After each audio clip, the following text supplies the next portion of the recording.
about the satellite offices of Southeastern Fly. This is the Southeastern Fly Podcast. Thanks for joining us on this episode. Sign up for the newsletter after this episode's over. Give us a positive view if you enjoy what we're doing here on the podcast. So, what is this about the satellite offices of Southeastern Fly? Today, I'm coming from beautiful Florissant, Colorado, about 8,200 feet above sea level. And it's a great day out here. Just spending a couple weeks out here, just hanging out, not really doing too much of anything. But what I wanted to do is, I've been thinking about this. It's a long drive out here. We brought the pups, so we drove. And as you know, there's not. If you've been out here, as you know, there's not a lot to do, especially like in Missouri. There's not a ton to do. So I started thinking about what I was going to talk about on this episode, and I thought, well, what about caddis? And how this all generated was, we were at home. I guess it's been a couple weeks now, and it was getting close to, we were done with the trip. It was an evening trip, and I was watching the caddis jump up and down on the water. So we'll talk about that a little more. And I thought, well, I'll just do it on caddis, and which makes me go and explore a little more and think a little more. And then if I have questions, I'll obviously go research that, quote unquote, on the internet. And which really reminded me of some of the things that I had forgotten. And as always, gave me some other ideas of things that I had never heard of. So when I get back, there'll be some things I probably need to try in the late evenings, maybe early mornings, as I'm floating down the river, trying to put people on fish, because that's what we do. But we're going to talk about caddis, and this is just a primer, is all it is. It's not like you're going to understand every single little thing about caddis by the time this episode's over. It's just a start. It's not a detailed class. It's just enough to wet your whistle. So what about caddis? I found out that there are over 14,000 species of caddis, 1,300 of them in North America, which I found pretty interesting. So a lot of variations there, 1,300 variations to be exact. And so of those 1,300, you could probably put them in buckets, if you will. And a lot of them would probably look the same to you and to a fish. But anything standing out in whatever you find on your river here in the South, you'll want to tie to that particular variation, if that makes sense. So the stages of a caddis are, we'll start with the egg, then the larva, then they move into the pupa, and then they're adults. So the larva, let's start there. The egg is the egg. It's on the bottom. It's not a huge deal. I'll tell you how they get there in a minute. But the larvae are aquatic, and so they swim when they're young. But the adults are terrestrial, so they fly as an adult. So there's some things in between there, but if you keep that in mind, that's a good way to think about it. The larva feeds on plant material and living vegetation. Vegetation in your stream, it's a good thing. It's not a bad thing. It makes it difficult to drift a nymph, but the vegetation does feed the larva, which makes the caddis grow. Some families of caddis flies, the larvae in particular, use silk to capture their food. So as the food is coming down, they'll stretch out a silk net, quote unquote, and they'll grab that and they'll pack it into their cocoon, whatever it is that they're living in, and then they'll sew that up. Once that's done, use that silk and sew it up to capture their food. And they're pretty selective about what they eat. But if they're on the river, they're eating something. But you're not going to be able to tie a fly to that. But it's something just so you know kind of how they work. And then they eventually seal that cocoon up, and they're just living free. So there are also some that don't do it that way, but that's the kind of the ones that I'm honing in on here today, because just kind of focusing on what I see in the South more often than not doesn't mean that. Don't say that David said this is the only way, because it's not. But it's just something, like I said, to wet your whistle, get you going. So the pupa, this is where they begin the transformation into adult. This is where they swim to the surface or emerge. So think soft-hackle. There's more legs toward the front of their body. So you'll see like more of a cocoon-like tail, not the skinny tail like you would see like a hackle, but bigger than that. And then their legs are all forward. So if you're thinking about tying in that fashion, you can tie with a soft-hackle however you want to do it, but think more bulk toward the front and of the fly toward the eye, and then a little bit less as you go back. when they sit on top or they emerge, they'll sit on top of the water and to dry off. So how do I know what color and size? Because if you ever go into a fly shop, there's going to be tons and tons of caddis. For the pupa, you can use a like an aquatic kick net in your river, turn over some rocks, that sort of thing. And that'll just kind of give you an idea of what it is that you need to tie. First thing I do is look at my box and see, is there anything even close so I don't have to tie? If not, then I'll go home. Obviously, I'll go home and tie some, but observation's the key there. But how many times have we talked about observation here or observating? Anyway, when you're kicking around, look for the caddis shucks too. You see some shucks from time to time, but we are all still talking about pupa. Look at the size, look at the shape, look at the color. Take a pic after you dump the contents into your hand. Take a picture of it, dump it back into the river. Then just look in your fly box and say, "Hey, oh, that looks like something I could get close, or I have something exact, or I need to go back to the drawing board and either tie or go to your local fly shop." Try to match the real thing with a fly of your choice. Just because somebody says, "Hey, I use this on my river," doesn't mean that it's going to work as good on your river. And that's why it's really important to look in the river and see, what is it that I'm looking at? What is it that I need to see in a fly? And that's why taking that picture is really a good idea. If you do that, if you try that and it works, let me know it works. I don't want your super secret fly, but I want to know, are all these topics that we're talking about, are any of them helping you? So we'll move on to adults. Adult caddis I didn't know this, but they can only feed on liquid. So when they're emerged, they're ready to mate. That's the one thing on their mind. It's kind of the circle of life, and you know what I'm talking about. They're not eating cheese doodles or anything like that. They're eating nectar or drinking a little bit of water, or they're not at all. This time of year is the fall. There are a lot of flowers on the banks, and you can find them there a lot of times eating that nectar.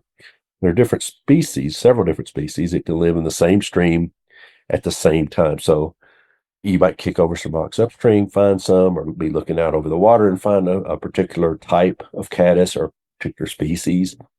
And then you might float down the river or fish another section. And that particular type of fly or color or whatever, it may not work because there may be a different hatch of a different kind of caddis, still caddis, but maybe a little bit different downstream. And I can think of that on one of the rivers we fish. There are about 4 sections that we fish, and 2 that we really fish pretty hard. And then there's a couple more downstream, and we'll fish there from time to time, and I'll sneak off down there from time to time. But I do know that up closer to the dam, probably like mile 5-ish, something like that, there's one type that on down section 3, there's a totally different type down there. So it's about 15 miles, maybe 15 to 17 miles apart. So you can see why maybe one's a little different. One is upstream and it's kind of hilly, got a lot of trees. The downstream in the third section, it's a little more open. There's some fields and there are some big hills on one side in the particular spot that I'm talking about. So you'll see several species of caddis or colors, however you want to look at it. It may be different throughout your river, especially if you're coming in from like a creek into the river and you've been fishing that creek. There may be something totally different in that creek than what you would think in the river. So keep that in mind. Just we always seem to need to be doing a little more research. So anyway, just something else to think about. So we may need a selection of colors and sizes and shapes. So get to work on the vise after you kick some in the water or turn over some rocks. And, observating is super important when you're looking at adults. A lot of times they'll fly by you, can grab one. If you grab it, get your phone out real quick if you can, take a picture, or maybe you've got a really good memory and you can remember what it is. I generally am going to take a picture though. But anyway, we can see throughout the day, depending on the water and the air temps and overcast, that sort of thing, you'll see some, but generally they're nocturnal. So once they lay their eggs, some females will bounce, and we'll talk about that in a minute about the bouncing. Some females will dive underwater, like they're in the Olympics, to lay their eggs. So some can stay under, I didn't know this, but some can stay underwater for up to 30 minutes. Some of the females do, and they use oxygen stored in their hair, which is really crazy, but she'll glue those eggs to the submerged rocks or vegetation. But then you have others, and these are the ones that I think that we see more often. It catches my attention more often, I guess I should say. And that's the ones that are bouncing on top of the water. They're dropping eggs into the water. So, how can I identify adults? That's one way. Generally, they're flying, dropping eggs, or in a spent position. You can really tell us something about it. They've got a unique look to them. It's easier to see and show than it is to explain. But those bouncing caddis, super easy to identify. It looks like they're the worst drunk bug flying on the water. If you're seeing something that just, okay, that bug looks like he's been maybe having a little bit too much to drink, that's probably a female caddis bouncing and up and down over the water. And these are normally dropping and laying their eggs, like I said before. Therefore, that's why they're bouncing. And you can think of how a brown or even a rainbow or salmon jumps and kind of tries to get the eggs to come loose. That's kind of what they're doing too. We've been finding them. So on these later floats that we've been doing, we've been seeing them about 2 hours before dark until we take the boat off the water, which has been just before dark. So we'll start backing that up. But we've been seeing them. So we'll see them. You'll think, well, they're only in this part of the river. But it may be that you're just at that part of the river at a certain time during the day. Therefore, you think they're only at this spot.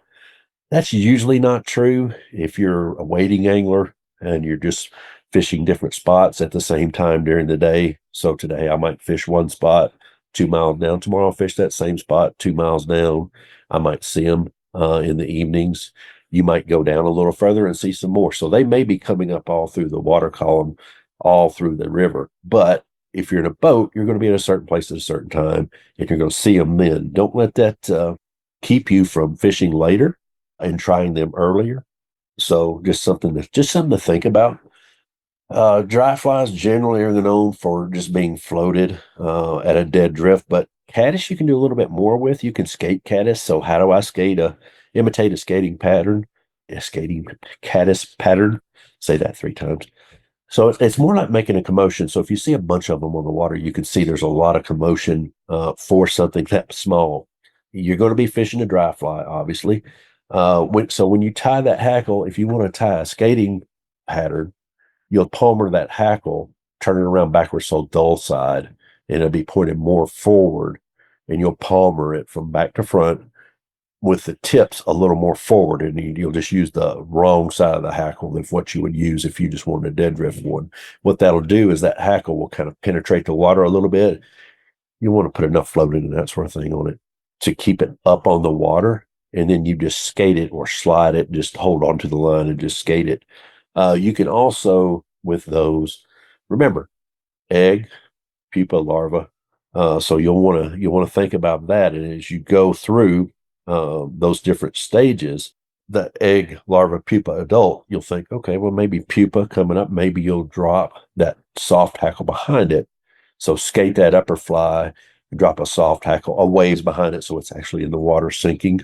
You don't want it to sink so much that it sinks that dry, but if you're palmering that hackle forward on that dry, it should stay up there a little bit better.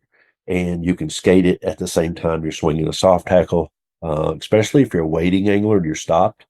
You're just standing there in the same spot. A lot of times you can fish that way, and that's a good way to fish if you're stopped in one spot and you're finding some rising fish. And if they're eating pupa, then your larvae, you're going to get to fish them then too. It's probably a pretty good way to fish them as well. If you're looking for adults, check the water film and the scum lines. Look for bugs floating on the water. And when you find them, look at their shape, look at the color, look at the size. You want to imitate what you're seeing, especially if you're seeing spent flies. So those are ones that, already done their business, if you will. And they're going to go ahead and eventually they're going to get swept into a scum line somewhere, or if a fish doesn't eat them or they don't get pulled under by too much current. But if you're checking the scum lines, you'll find some spent ones in there. Again, take a picture of them so you can take that picture back and tie up what you see. So anyway, like I said, this was a primer. If you want to hear more about it, just let me know and I'll get some folks on. I'd love to see us do a podcast about caddis first and then maybe do some more about bugs in general and tying in general. But I'm not sure if that's what you want to hear about. But if it is, let me know. Just drop me a quick email, text. On the Facebook page is a good place to do that. And if you want to see something like that, just let me know. So here's what we covered today. We covered eggs, larvae, pupa, and adults in caddis. So look for them in the water, look for them on the water. Vegetation is good, remember that. Low light is when the adults are out. That's a great time to, I mean, who doesn't like fishing dries and seeing a fish come up and eat? We talked a little bit about fishing them, a little bit more about tying them. Like I said, if you want to know more, just let me know. But thanks for joining us. Sign up for the newsletter after this episode is right there where you clicked on the episode if you haven't already signed up. And if you have signed up, I hope you're enjoying the different newsletters that we send out with a little bit of extra learning in them. So I've been enjoying that. And then you get the 4 or 5 right up front that just kind of, they're kind of a primer as well. So if you're enjoying what we're doing here, give us a positive review wherever you listen to podcasts. And yeah, we just talked about caddis on Southeastern Fly. And I'll see you next time.